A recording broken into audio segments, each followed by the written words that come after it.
বাংলাদেশের রাজনীতিতে তারেক রহমান একটি খুবই পরিচিত নাম।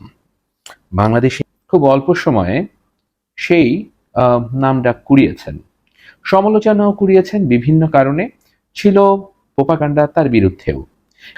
আমি তারেক রহমান ভালো কি মন্দ বা তার প্রশংসা কোনোটাই আজ করতে বসিনি।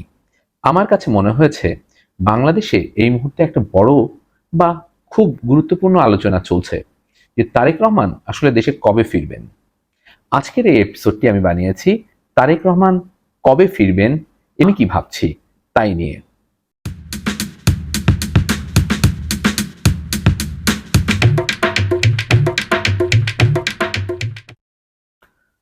আমার কাছে মনে হয়েছে তারেক রহমান সম্পর্কে বাংলাদেশের মানুষের আসলে কিউরিওসিটিটা অনেক বেশি। তিনি কবে দেশে ফিরবেন এই বিষয়ে বিভিন্ন ধরনের মতামত আমি পেয়েছি।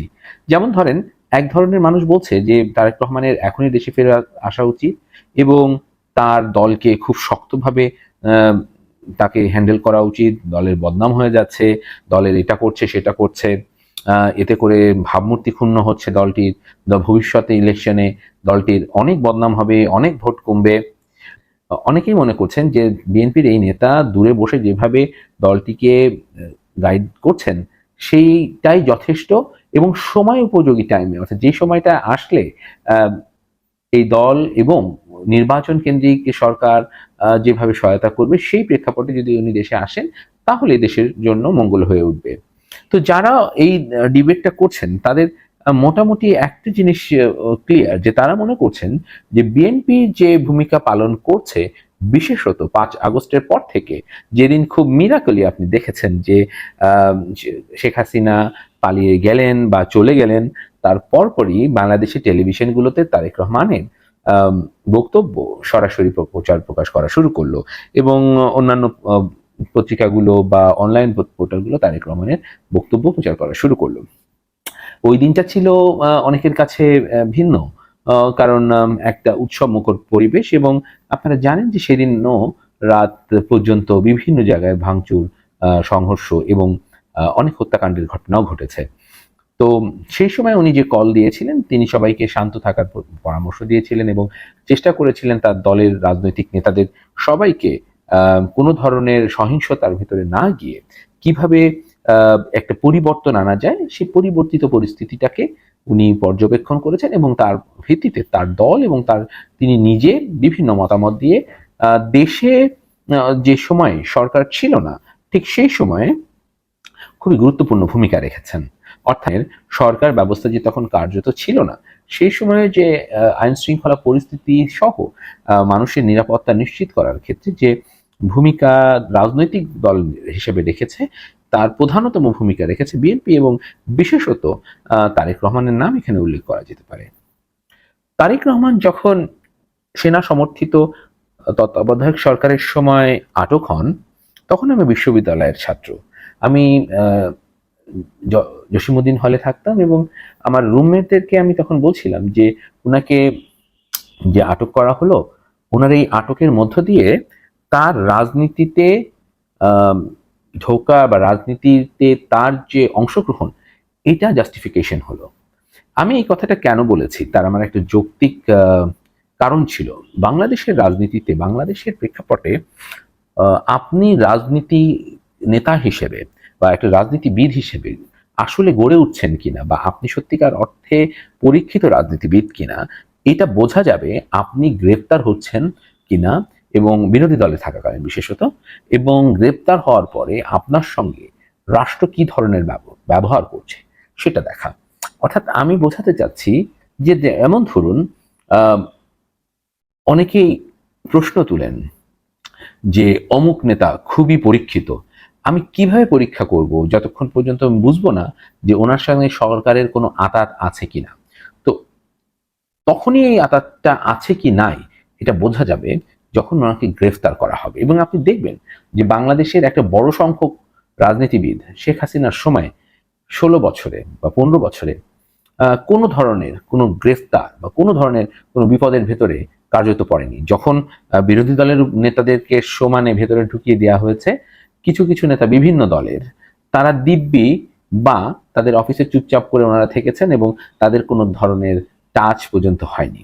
তো তাদের বিষয়ে আমার ব্যক্তিগতভাবে অনেকটাই সন্দেহ হয় যে আসলে তারা কি কারোর সঙ্গে কোনো আঁতাত করে বা কোনো একটা সুবিধাবাদী অবস্থান থেকে তারা রাজনীতি করছেন কিনা। তো এইটা মোটামুটি বাংলাদেশের রাজনীতিতে এইটা মোটামুটিভাবে প্রচলিত যে রাজনীতিবিদ যতটা বেশি রাজনৈতিক পরীক্ষার মধ্য দিয়ে যাচ্ছেন এবং যে যত বেশি স্যাক্রিফাইস করছেন রাজনীতির জন্য বা দেশ বা জনগণের জন্য, তাকে বাংলাদেশের মানুষ এমনকি সাউথ এশিয়ার কনটেক্সটে যদি আপনি দেখেন, তারা মনে করে যে তার dedication towards people is very high. তো এই কারণে তারেক রহমানকে যখন বাংলাদেশ থেকে একেবারে খুব প্রতিকূল অবস্থায় এক্সাইল নিয়ে ইউকেতে যেতে হলো, আমার কাছে মনে হয়েছিল যে উনি বাংলাদেশে, আমি তখন আমার রুমমেটদেরকে বলেছিলাম যে বাংলাদেশে উনি ফিরবেন এবং খুবই শক্তিশালী হয়ে ফিরবেন। এখন প্রশ্ন হচ্ছে উনি কি আসলে সেই শক্তিশালী হয়েছেন কিনা, এবং হয়ে থাকলে যদি উনি প্রকৃত শক্তিশালী হয়ে থাকেন তাহলে উনি কেন ফিরছেন না। আমার এখানে ব্যক্তিগত অ্যানালাইসিসটা হচ্ছে যে ওনার ফেরত আসাটা এই মুহূর্তের জন্য খুবই ঝুঁকিপূর্ণ, এবং এর কারণ হিসেবে আমি অন্তত 3টা বিষয় দেখতে পাই। নাম্বার 1, এই সরকারের রাজনৈতিক একটি আকাঙ্ক্ষা পরিলক্ষিত হয়েছে, এবং আপনারা যদি দেখেন যে এই সরকারের বিভিন্ন জায়গা থেকে ছড়ানো হয়েছে বা প্রচার করা হয়েছে বা সোশ্যাল মিডিয়াতে থাকা ক্যাম্পেইনকে আরো রিটুইট বা টুইট করা হয়েছে বা শেয়ার করা হয়েছে যে সরকার 5 বছর থাকতে চায়। ফলে রাজনীতির পাশাপাশি নির্বাচন নিয়েও দলটির মধ্যে অবশ্যই সংশয় রয়েছে। পাশাপাশি উনি যখন বাংলাদেশে আসবেন এবং কোনো নির্বাচনের দিন তারিখ ঘোষণা হয়নি এরকম একটা মুহূর্তে উনাকে যে রাজনৈতিকভাবে মোকাবেলা করার জন্য কোনো ক্ষতি করা হবে না, এটা এই মুহূর্তে যেরকম একটা ভোলাটাইল মুহূর্তে হয়তোবা চিন্তা করা মুশকিল হতে পারে, কিন্তু এটা একটা নিরাপত্তার ঝুঁকি আর মনে করা হয়। তৃতীয়ত হচ্ছে উনি দেশে ফিরবেন এবং একটা দীর্ঘ সময় যদি নির্বাচন না হয় তাহলে উনার যে এক্সিস্টিং পপুলারিটি আছে সেটাতে একটা টান পড়তে পারে। তাহলে এইটা হচ্ছে মোটামুটি আমার একটা হাইপোথিসিস। এই 3টি আমি মনে করি যে উনি দেশে আসবেন মোটামুটি নির্বাচনের দিন তারিখ বা তফসিল ঘোষণার পরপরই। তার মধ্যে বিএনপির ওনার সঙ্গে যারা সব সময় কথা বলেন, ওনার সাথে যারা সম্পর্ক আছে, এমন অনেককে জিজ্ঞেস করেছি যে আমাকে বলতে পারেন যে তারেক রহমান কবে দেশে আসবেন, কারণ মানুষ অনেকেই জানতে চান। তারা কিন্তু আমাকে 2 কথায় বা 3 কথায় বলেছেন যে আমরা জানি না, অথবা বলেছেন যে নট শিওর। অর্থাৎ এইটা কিন্তু খুব আপনার বুঝতে আপনাকে রকেট সায়েন্স পড়তে হবে না যে আসলে এইটার ভেতরে দলগুলো হয় চুপ করে আছে বা জেনেও তারা পাবলিকের কাছে বলছে না। আমার একটা পলিটিক্যাল অ্যানালিস্ট ফ্রেন্ড, তার বক্তব্য হচ্ছে যে তারেক রহমানের ফেরত আসাটা রাজনৈতিক একটা ট্রাম্প কার্ড, অর্থাৎ বিএনপি যেদিন উনি আসবেন সেদিন যে বিএনপির ভীষণ রকমের একটা শোভাযাত্রা বলেন বা শোডাউন বলেন যেটা হবে, সেটা বিএনপির সারা দেশের মানুষকে চাঙ্গা করে দিবে। কিন্তু তারেক রহমান কি যে ফিরছেন, সে ফেরার প্রেক্ষাপটটা কেমন হবে সেটা আমার কাছে একটু, আমার নিজের কাছে আমি একটু কল্পনা করি। উনি ফিরছেন এবং হয়তোবা নির্বাচনের দিনক্ষণ ঘোষণার পরপরই, অর্থাৎ তফসিলের পরে। এখন প্রশ্ন হচ্ছে যে তারেক রহমান আসলে কি করবেন, তার যেদিন ফিরবেন, যদি ফিরেন তাহলে ওনার ফেরাটা কি খুব ওয়েল রিসার্চ ভাবে উনি এটা করবেন কিনা। আমার কাছে মনে হয় যে ওনার ফেরাটা এবং ফেরার পরে উনি কি কি কাজ করছেন এই জিনিসটা বাংলাদেশের রাজনীতিতেও খুব গুরুত্ব বহন করবে। ধরুন উনি ফিরলেন, কোন প্লেনে ফিরলেন এটা যেরকম গুরুত্বপূর্ণ, উনি ফিরে এসে কোথায় কোথায় গেলেন এটাও গুরুত্বপূর্ণ। তো আমার কাছে মনে হয়েছে যে উনি যেদিন ফিরবেন, ফিরে আসার পরে উনি কি কি বলবেন, কি কি করবেন, এই পুরো একটা প্যাকেজ বিএনপিকে প্রেডিক্ট করতে বা বিএনপির অ্যাক্টিভিটিসকে রিড করতে আমাদেরকে সহায়তা করবে। তাহলে লেটস সি যে উনি আসলে কি কি করতে পারেন। মনে হয় যে উনি ওনার ফেরত আসাটা অবশ্যই জানুয়ারির 10 তারিখ 1972-এর মতো এরকম হবে না, বা মানে শেখ মুজিব যেমনভাবে ফেরত এসেছিলেন ওরকম ভাবে হবে না যে একটা প্লেন নিয়ে তেজগাঁতে নামলেন, সেই তেজগাঁতে যে ওইটাকে আবার রিজম্বল করার জন্য, সেটাকে একই রকম করার জন্য আপনি দেখেছেন যে মুজিব বর্ষের সময় লাইট জ্বালিয়ে কিভাবে ওনাকে মানে শেখ মুজিবুর রহমানকে বাংলাদেশে আবার ফেরত আনা হলো, মানে আত্মার খেলা দেখানোর চেষ্টা করা হলো, প্লানচেট করে বাংলাদেশের টাকা নষ্ট করে, জনগণের টাকা নষ্ট করে যেভাবে করা হয়েছিল।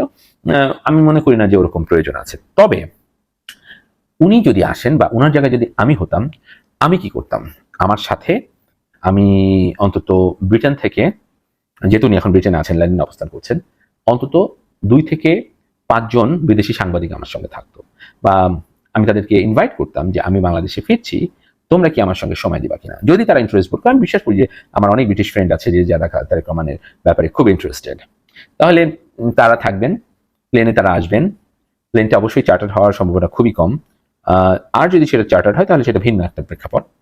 উনি নামবেন, নামার পরে দ্য ফার্স্ট থিং, আমি যদি ওনার জায়গায় হতাম তাহলে আমি যেটা করতাম যে প্রথমে বাংলাদেশের মাটিতে পা রেখে আমি হয়তো এখানে নামাজ পড়তাম। যে মাটি, যে জন্মভূমি আমার কাছে খুবই, আমি যেটাকে ভীষণ ভালোবাসি, সেই মাটিতে প্রথম হয়তো শুকরিয়ার জন্য, আমার সেলফ স্যাটিসফ্যাকশনের জন্য আমি হয়তো নামাজ পড়তাম। কবর জিয়ারত করে ওখান থেকে বনানীতে ছোট ভাইয়ের কবর জিয়ারত করে আমি হয়তো আমার মায়ের কাছে যেতাম, অর্থাৎ আমি যদি তারেক রহমান হতাম সেক্ষেত্রে। আর তারপরে আমি কি করতাম, তার আগে বা পরে আমি চেষ্টা করতাম সাংবাদিকদের উদ্দেশ্যে কিছু কথা বলতে, খুবই সংক্ষেপে, খুবই গোছানো কয়েকটা কথা। হয়তো আমি এরকম বলতাম যে আমি দেশে এসেছি, জনগণের ভালোবাসায় এসেছি, এবং আমি জনগণের জন্য কাজ করতে এসেছি, এবং শুধুমাত্র অতীতের থেকে শিক্ষা নিয়ে ভবিষ্যতের উন্নয়নের জন্য আমি কাজ করব। হয়তো মানুষজন এই কথায় খুব একটা মুগ্ধ হতো কিনা আমি জানি না, বা আরো গুছিয়ে এই কথাগুলো বলা যেত কিনা আমি জানি না। তবে এই ছিল হচ্ছে মোটামুটি ভাবে আমি যদি হতাম তাহলে আমি এইভাবে করতাম। এখন উনি কি করবেন এটা হয়তো সময় বলে দেবে। উনি হয়তো পুরো একটা জাম্বু জেট নিয়ে চলে আসতে পারেন, উনি হয়তো ওইটা তেজগাঁ বিমানবন্দরে, কুর্মিটোলার বদলে তেজগাঁ বিমানবন্দরে ল্যান্ড করে সেখান থেকে উনি যেতে পারেন, উনি ঢাকা এয়ারপোর্টে নেমে সেখান থেকে হেলিকপ্টারে করে এখানে আসতে পারেন। So many thing could be happen. But আমার কাছে মনে হয়েছে যে এই যে বেসিক কিছু কাজ যদি উনি আসার পরে কিভাবে করবেন, এটা যদি ওয়েল রিসার্চ না হয়, তাহলে আমার মনে হয় যে ওনার যারা পলিটিক্যাল রিড করে, যারা পলিটিক্যাল লিডারশিপকে রিড করে, তারা হয়তো একটা ভুল, তারা হয়তো ভিন্ন মেসেজ রিড করবেন। এবং তারেক রহমানের আরেকটা বিষয় আমার কাছে খুব ইন্টারেস্টিং, যে 2-3টা কারণে আমার কাছে মনে হয়েছে যে বাংলাদেশের মানুষ পজিটিভলি ভাবা উচিত। তার একটা হচ্ছে যে ওনার কাজ very compartmented, specially Bangladesh Nationalist Party, যেটা এখন বাংলাদেশের বৃহত্তম বিরোধী দল হিসেবে বলা যেতে পারে। এই দলটি খুবই কম্পার্টমেন্টেড কাজ, অর্থাৎ যেই নেতাকে যে কাজ দেওয়া হয় সাধারণত সে তার মধ্যে সীমাবদ্ধ থাকেন, এবং এই কোঅর্ডিনেটর বা ক্যাপ্টেন্সির কাজটা তারেক রহমান নিজেই করেন। অর্থাৎ he could be a very good, I would say very good captain. So এই যে ক্যাপ্টেনশিপটা উনি ধরে রাখতেছেন, এইটার ক্ষেত্রে আমার কাছে মনে হয় যে ওয়েল রিসার্চ ওনার প্রেজেন্টেশনটা হওয়া উচিত যখন উনি দেশে ফিরবেন, এবং উনি যে কাজগুলো করবেন সেইটার উপরে অনেকটা বলা যেতে পারে যে ভবিষ্যতের রাজনীতিতে উনি কি কি করতে যাচ্ছেন তার একটা প্রেডিকশন পাওয়া যেতে পারে। তারেক রহমানকে নিয়ে ভবিষ্যতে হয়তো আরো কিছু এপিসোড করব, তবে যে এপিসোডটা করা প্রয়োজন বলে আমি মনে করি যে তারেক রহমানের বিষয়ে অনেক মানুষের অনেক কিছু জানার আছে, এবং বাংলাদেশের মানুষ তার সম্পর্কে খুব একটা জানে না। আর খুব বেশি একটা না জানলে যেটি সমস্যা হয়, ওনার হয়তো ওনার কথা শুনছেন, ওনার ওনার সম্পর্কে মানুষ অনেক কিছু জানছেন, বা উনি রেগুলার হয়তো ওনার দলের লোকজনের কাছে অনেক কথা বলছেন বা টেলিভিশন মিডিয়াতে আসছে, কিন্তু জনসমাবেশে তো উনি কথা বলছেন না বহু বছর। নিজেকে উনি যে কথাগুলো বলছেন, ইট ইজ লাইক, আমার একটা বিদেশি বন্ধু আমাকে বলছিল একদিন যে তারেক রহমান যে কথাগুলো বলে it is recorded, it seems recorded, মানে সবকিছু উনি বলেন যেন ওনার কথাগুলা এআই জেনারেটেড কোনো কিছু। তো এআই জেনারেটেড তারেক রহমানকে তো আসলে আমরা রিড করতে পারবো না, অর্থাৎ সে আসলে কি চান, কিভাবে দেখেন, এগুলো তো ক্লিয়ার না। তো ওনার যে টিম কাজ করছে ওনার সাথে, আমি মনে করি যদি ওয়েল রিসার্চ একটা মেকানিজম তৈরি করেন যে উনি কি বলবেন এবং উনি কিভাবে করবেন, এবং এটা ওনার জন্য খুবই জরুরি যে ওনাকে সব কথা বলতে হবে, নট নেসেসারিলি সবাই তো আর ইমরান খানের মতো কথা নাও বলতে পারেন, অনেকে তো রাহুল গান্ধীর মতো পলিসি নিতে পারেন। তা আমার মনে হয় যে ওনার এই দায়িত্বটা একজনকে দিয়ে দেওয়া উচিত, যা ন্যাশনাল স্পোক্স পার্সন হবে বা তার এক্স স্পোক্স পার্সন হবে, সেটা হয়তো কেউ করবেন, তিনি পলিসি গুলো দিবেন বা কিভাবে এই কাজগুলো করা যায় সেগুলো কাজ তারা করবে, তার স্পোক্স পার্সন থাকবে। ইতিমধ্যে আপনারা জানেন যে তার অ্যাডভাইজার আছেন Mahdi Amin, and he is doing fantastic. হয়তো তাকে উনি আরো এঙ্গেজ করবেন সামনের দিনগুলোতে, although Mahdi Amin is overburden by his works by the party. কিন্তু আমার কাছে মনে হয় যে এই জায়গাগুলোতে যদি উনি ঠিকভাবে হ্যান্ডেল না করতে পারেন এবং ওনার আসার পরে কি কি করা দরকার সেগুলো নিয়ে হয়তো আমি আরেকটা ভিডিও বানাবো, সেই ভিডিওগুলোতে বলবো। কারণ ওনার দলের কিন্তু এখন একটা, আমি বলতে পারি যে অনেকে মনে করছেন যে হ্যাঁ নির্বাচন হলে বিএনপি আসবে, এই গ্যারান্টিটা আসলে ইটস এ ভেরি কমপ্লিসেন্সি, মানে এটা আপনাকে এইটা এক ধরনের স্বাচ্ছন্দ্য দিবে, বাট একটা ম্যাচিওর পলিটিক্যাল পার্টির জন্য এটা খুবই ক্ষতিকারক। এবং কেন ক্ষতিকারক, মানে ম্যারেজ অফ কনভিনিয়েন্স, বিএনপি এখন হচ্ছে ম্যারেজ অফ কনভিনিয়েন্স। আচ্ছা ভাই, আমি আর ভালো মেয়ে পাই নাই বা আমি ভালো ছেলে পাইনি, আমি একেই বিয়ে করতে হইতেছে, বাধ্য হচ্ছি, but it should be love, it should be marriage of affairs, of marriage of love. So ভালোবাসার জন্য বিয়ে করা আর মানে আমি চাকরির জন্য চিন্তা করে সেটেল করার জন্য বিয়ে করা, এগুলোর ভিতরে কিন্তু পার্থক্য আছে। পলিটিক্সেও আমার মনে হয়েছে যে এটা খুব জরুরি, যে কেন তারেক রহমানকে ভবিষ্যতে উনি কি করছেন এটা জরুরি, তার পুরা তার বডি ল্যাঙ্গুয়েজ থেকে শুরু করে তার কথাবার্তা সবকিছু মিলে। এইটা যদি না হয়, উনি হয়তো সরকার, ওনাদের সরকার গঠন হবে বা ইয়ে হবে, ওনারা সরকার হয়তো কিছুদিন পরিচালনা করবেন, কিন্তু খুব একটা ভালো ভিত ওনারা জনগণের কাছে ওই ম্যান্ডেটটা জনগণের কাছে অর্জন করতে পারবেন না, হুইচ ইজ ভেরি কনসার্নিং। এবং এইটা করার জন্য আমি যে এটা অনেকে মনে করেন যে এই যে প্রচুর লোক জনসভায় আসে এইটাই বোধ হয় the reflection of popularity, it's true, এটা একটা reflection, but this is not sustainable, because এটা ডিপেন্ড করে, যদি আপনি ওইটাই দেখেন যে আওয়ামী লীগের একটা ভীষণ সংখ্যক জনগোষ্ঠী তার প্রোগ্রাম হলেই আসতো, এই মানুষগুলো এখন কোথায়, তারা কোথায় পালিয়ে বেড়াচ্ছে, তাই না? তার মানে রাজনৈতিক যে আপনি ব্যবস্থা সামনের দিকে আপনি করতে যাচ্ছেন, খুবই জরুরি হচ্ছে এই রাজনৈতিক যে ব্যবস্থা, সেই ব্যবস্থা একটা বয়ান এবং আদর্শিক জায়গা থেকে তাকে দেখা, এই দেখার কাজটা তারেক রহমানকে করতে হবে, এবং that should be very well research. এবং যদি এটা ওয়েল রিসার্চ না হয় এবং সেটা যদি ট্রেডিশনাল যে পলিটিক্স এখন যেভাবে চলছে সেটার ভিত্তিতে যদি হয়, আমি খুব একটা আশা দেখি না, আমি খুব একটা আশাবাদী হই না।